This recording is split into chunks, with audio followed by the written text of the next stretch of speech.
suppose even just like with the other YouTube creators, how has that sort of come about, and how have you started connecting with all these YouTubers? Is it seems like a lot of people are just approaching you now, or is it sort of like a 50-50, you reach out for someone and they come back, or vice versa?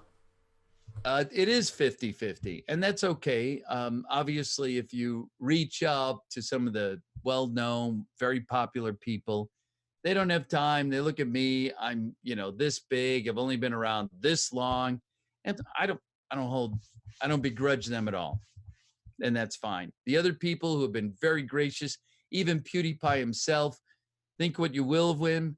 He doesn't even have to acknowledge me, and yet he's certainly done that on a number of occasions, and I just consider that a sign of respect, a sign of friendship, and so I definitely want to extend my olive branch to anybody who says, "Yeah, let's unite around these common things." Great. Yeah, and what has been sort of one of your favorite collaborations? What do you think's been the most satisfying or the best collaboration you've done? The start of the year was certainly one of my favorite, where Grande came out with his memes of 2018. And so we called it the Meme Awards. And I had the privilege of being the host.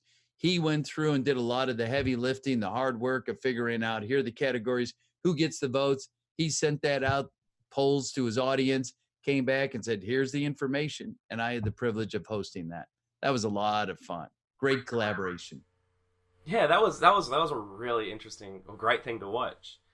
And working with PewDiePie especially, he's sort of like an interesting guy in terms of like he has like a huge fan base, and it's amazing how much things, but there's also a little bit of controversy. How you don't say. Yeah. With you and especially where you try and keep your brand sort of I guess sort of trying to keep it clean in that sort of regard. How has it been with you trying to work with him, but also try and keep yourself not sort of pulled?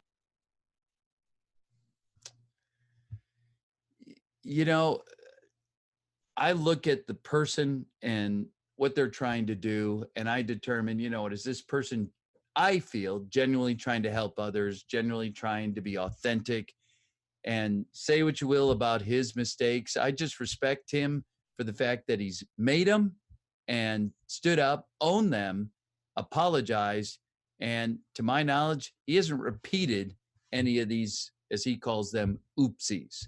So you know what? I'm going to take him as sincere, genuine, authentic, and I think that's one of the things his audience loves about him is, okay, he's a man who will at least admit, you know what? I messed up, whatever you want to call it, his oopsie, and now he's willing to move on. All right, then I can respect a man like that.